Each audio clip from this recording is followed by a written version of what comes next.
Vietnam. The government of Vietnam commits significant human rights violations, including severely limiting the freedoms of speech, press, association, and religion.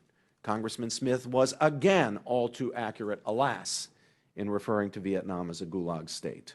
It arbitrarily arrests and detains people and mistreats them and denies their right, the other fundamental right that's worth mentioning here today, that is a right to a fair and expeditious trial. Mrs. Jun T. Ngoc Minh, mother of imprisoned Vietnamese labor activist Do Thi Minh Han, will be testifying today. Father Lee, whom Representative Smith has adopted, and we're so grateful, is someone whose cause USCIRF has followed for years. A moment ago I mentioned Do Thi Minh Han, and Do Thi Minh Han, and I should make her face known to us here today as well. Now, Father Lee. Father Lee, this clergyman, attempting nothing more than to serve his people, has spent more than a decade and a half in prison for the causes of religious freedom, democracy, and human rights. Let's all join together in calling for his immediate release and the immediate release of all other prisoners of conscience in Vietnam and in oppressing states across the globe. Kính thưa quý vị, trong Ủy hội Nhân quyền Toronto, tôi là Trần Thị Ngọc Minh. Hôm nay tôi có mặt ở đây để trình bày câu chuyện về người con gái út của tôi là Đỗ Thị Minh Hạnh, 28 tuổi, một tù nhân lương tâm tại Việt Nam. Chỉ vì giúp đỡ những công nhân khốn khổ, những nông dân bị Cộng sản cướp đất, cướp nhà, mà con tôi bị nhà cầm quyền Cộng sản Việt Nam bắt giam vào tù. Members of the Tom Lantos Human Rights Commission, I'm Trần Thị Ngọc Minh. I'm grateful to be here today to speak about my daughter, our youngest child, Đỗ Thị Minh Hạnh, 28 years old, who's also a prisoner of conscience. And she became prisoner of conscience simply because she was helping the poor factory workers and assisting farmers whose lands and homes were wrongly expropriated by the Vietnamese Communist government. Có lẽ quý vị ngồi đây, tại nước Mỹ này, quý vị không thể biết hết tình cảnh của công nhân tại Việt Nam.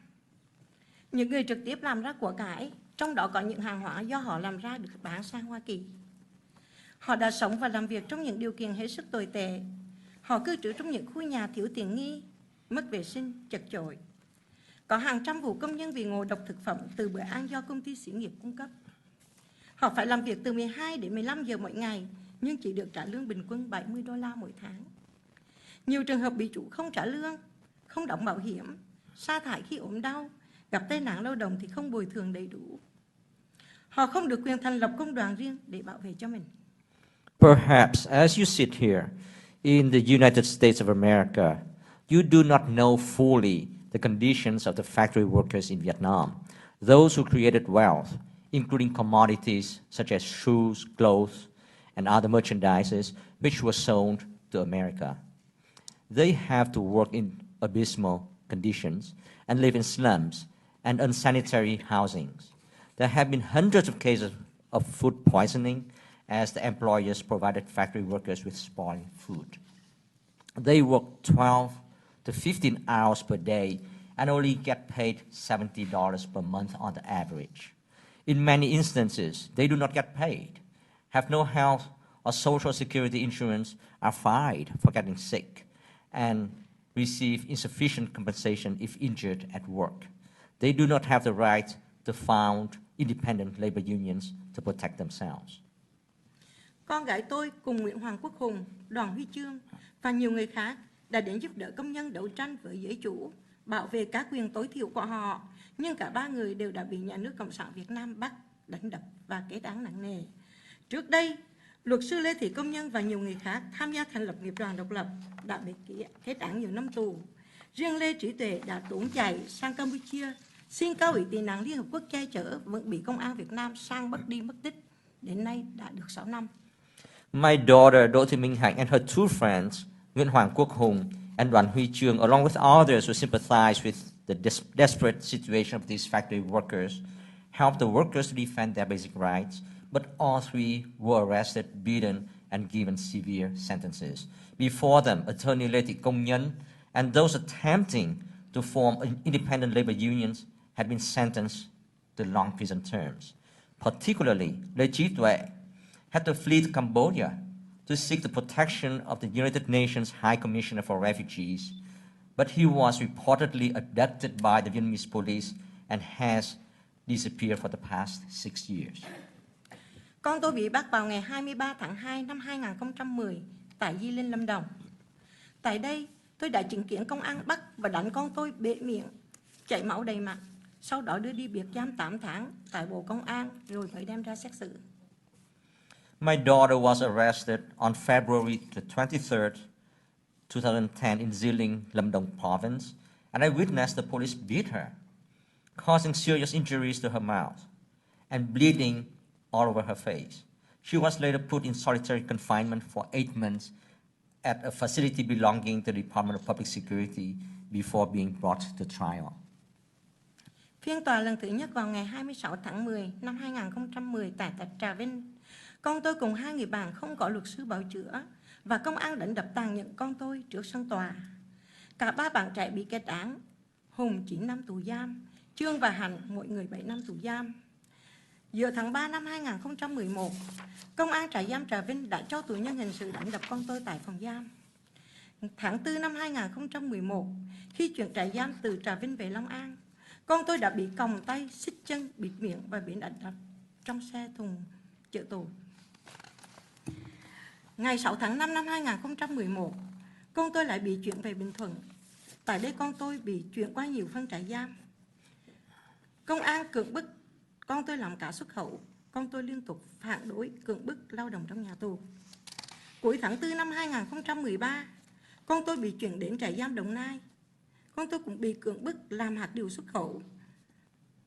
Con tôi đã phản đối việc cưỡng bức lao động và ngược đãi tù nhân, thì bị công an cho nhiều tù nhân hình sự đánh con tôi cùng một lúc. Trong đó một lần bị đánh khi đang tắm không mảnh vải che thân. Hậu quả là con tôi đã đau đầu, thần kinh đầu. Con tôi bị teo và đau nhức một bên ngực trái và có khối u trong ngực, nhưng nhà tù không cho điều trị chuyên khoa. Để uy hiếp tinh thần của con tôi và gia đình tôi, ngày 2 tháng 10 năm 2013, công an chuyển con tôi cùng với nữ tù nhân tôn giáo Mai Thị Dung từ Đồng Nai đến Thanh Xuân, Hà Nội. Trên đoạn đường dài hơn 1.700 km, cả hai đang vẫn bị trói tay, xích chân trong thùng xe như những con vật và họ đã bị ngất xỉu nhiều lần. Từ khi con tôi bị bắt giam cho đến nay, công an luôn ép buộc con tôi nhận tội để được khoan hồng, nhưng con tôi không chấp thuận.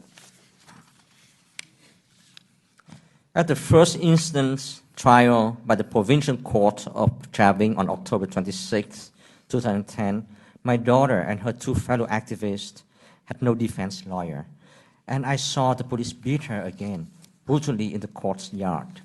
They received heavy sentences, Home 9 years, Trương and my daughter, each 7 years of imprisonment.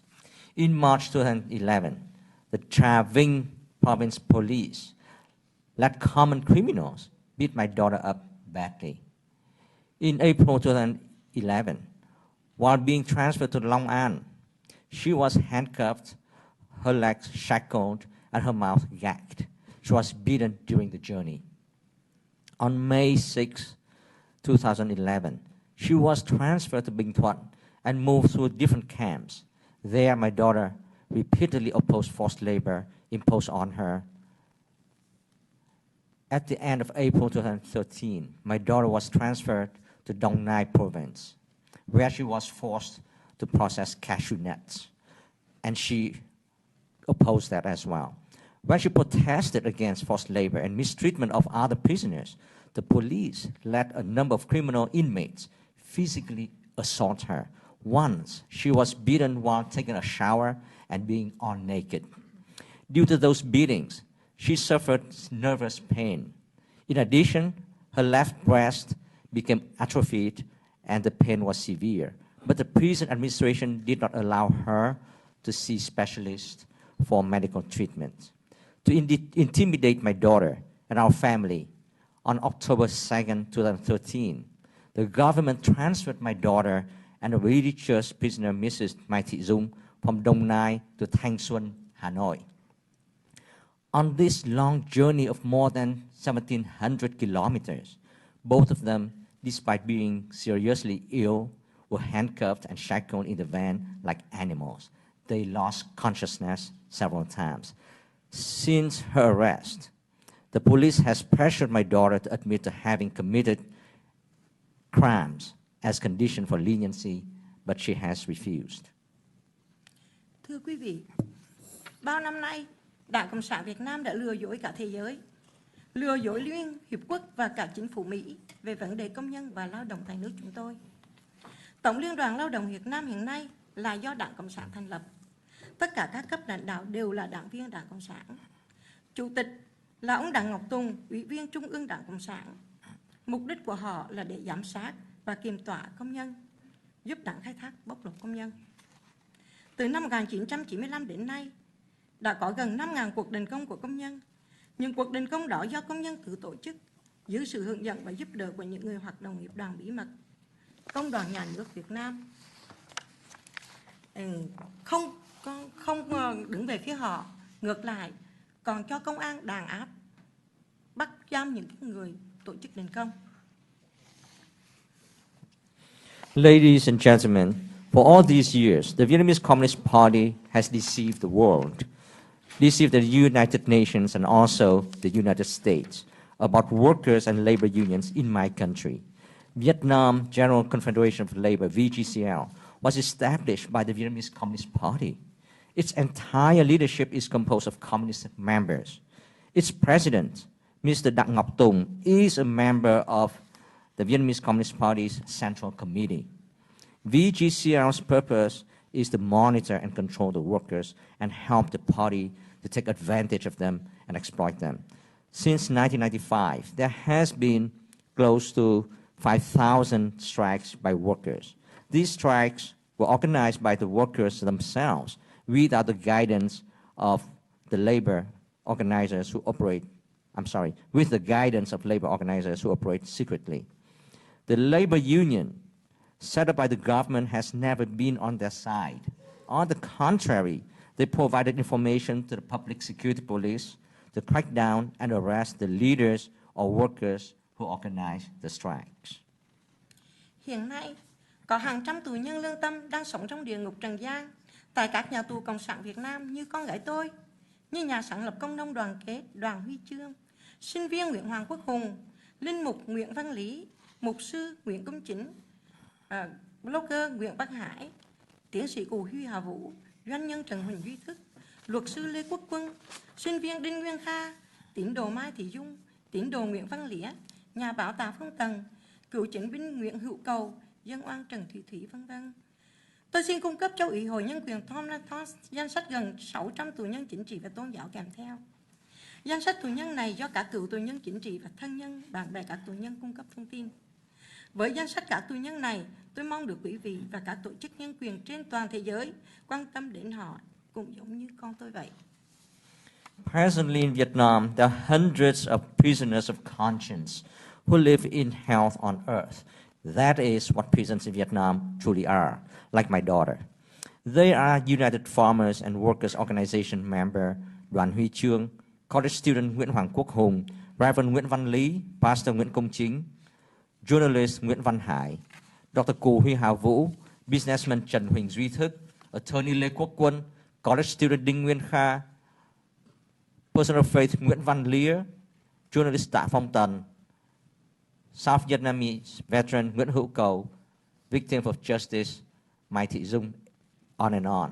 I would like to present to the Tom Lantos Human Rights Commission the list of some 600 political and religious prisoners as attachments. These lists have been compiled by advocates in Vietnam and family members of those prisoners themselves. And with that list, I hope that this commission will mobilize the world to work on getting them, set them free unconditionally. Tôi biết đã có nhiều tổ chức quốc tế đến Việt Nam để thị sát cuộc sống của giới công nhân, nơi giam giữ tù nhân, Các tổ chức ấy đã bị nhà nước Việt Nam lừa gạt bằng cách chuẩn bị sẵn một số nhà trọ của công nhân, nhà ngục của tù nhân rất tiện nghi sạch sẽ, huấn luyện một số công nhân và tù nhân nói về phái đoàn các nước những lời tốt đẹp nhưng dối trá về điều kiện ăn ở, làm việc tại nước Cộng hòa xã hội chủ nghĩa Việt Nam. I know that there are many international organizations coming to Vietnam to inspect the living conditions of workers and the detention conditions of prisoners. These organizations have been deceived by the Vietnamese government, which prepare some nice and comfortable living compounds for workers and some clean cells for prisoners just for show, and train a number of workers and inmates to speak highly but deceitfully about the workplace or prison conditions in the Socialist Republic of Vietnam. Ít ai biết rằng đằng sau bức tường được trang trí xinh đẹp là địa ngục khủng khiếp của tù nhân. Hàng trăm nhà tù to lớn trải dài khắp trên đất nước Việt Nam là những công xưởng sản xuất hàng hóa xuất khẩu như hạt điều, hàng thủ công mỹ nghệ. Người tù làm việc không được đạt chỉ tiêu sẽ bị biệt giam hay bị trừng phạt. Cai tù và nhà tù ngày càng giàu thêm nhờ việc bóc lột những người bị giam giữ. Few people are aware that behind the beautifully decorated walls is the living hell that prisoners must face. Hundreds of prisons spreading throughout the country are factories producing goods for export, including cashew nuts and handicraft products. Prisoners do not meet the quota, are sent to solitary confinement or punished. Prison wardens and authorities have become increasingly wealthy by exploiting detainees. Tôi rất ngạc nhiên và cảm thấy chua chát khi nghe các phát biểu của nhiều chính khách, các bảng điều trần của một số chính phủ, một số tổ chức ca ngợi nhà cầm quyền Cộng sản Việt Nam đang có tiến bộ về nhân quyền, về chính sách tôn giáo, về chế độ lao động.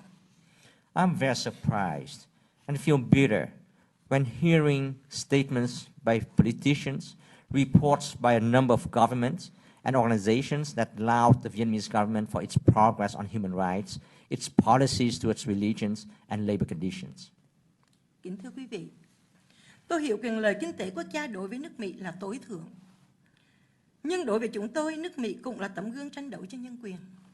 Vì vậy mà tôi có được hôm nay tại nơi đây. Ladies and gentlemen, I understand that economic interests are of top priority for the United States. However, in my eyes, the United States is also the role model in the fight for human rights. That's exactly why I'm present here today. Tôi thỉnh cầu quý vị, bằng vị thế của mình, xin hãy dùng mọi cách để áp lực với nhà nước Cộng sản Việt Nam, trả tự do vô điều kiện cho con tôi và tất cả những tù nhân lương tâm. Nhất là trong khi Hoa Kỳ đang thương thảo hiệp ước đối tác xuyên Thái Bình Dương TPP với nhà cầm quyền Cộng sản Việt Nam. I respectfully pray to you that, from your vantage point, please use all means to pressure the Communist government of Vietnam to unconditionally release my daughter and all prisoners of conscience, especially as the U.S. is negotiating the Trans-Pacific Partnership TPP with the Communist government of Vietnam. Tôi cũng tha thiết thỉnh cầu quý vị giúp đỡ tôi kịp thời can thiệp với nhà nước Cộng sản Việt Nam cho gia đình tôi bảo lãnh con tôi ra ngoài để đến bệnh viện điều trị căn bản mà chúng tôi nghĩ với triệu chứng ung thư đã phát hiện có khối u trong ngực trái của con tôi. Đỗ Thị Minh Anh. I also respectfully request your intervention to get the Vietnamese government to allow my daughter to be released from medical treatment because she got diagnosed with breast cancer.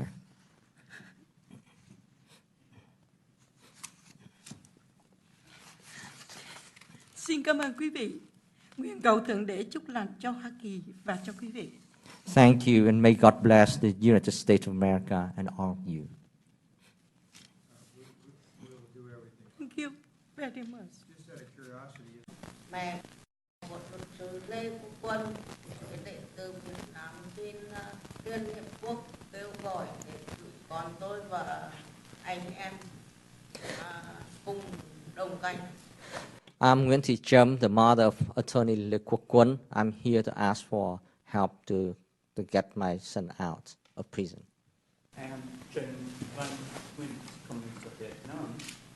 And a father Trần Văn Nguyên democracy activist who was sentenced to 16 years prison and 5 years probation. I come to appeal the U.S. Congress to intervene for the release unconditionally of my son. Thank you.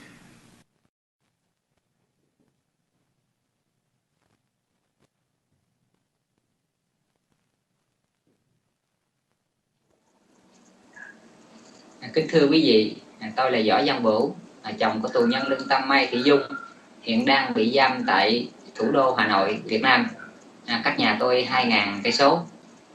Vợ tôi đang mang các chứng bệnh hiểm nghèo mà không được đưa đi chữa trị hơn 7 năm nay.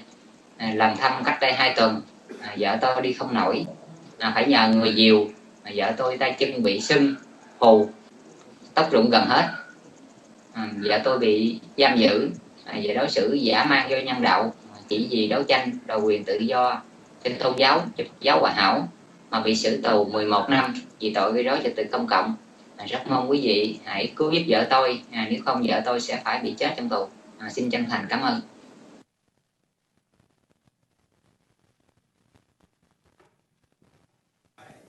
Thank you, Chairman Wu, Chairman McGovern, and other members of the Commission for allowing me to speak on behalf of my son, as well as Lê Quốc and Đinh Nguyên Kha, whose mothers are sitting right here next to me. We are here because our sons remained in prison in Vietnam. We asked for your intervention because our son did nothing wrong.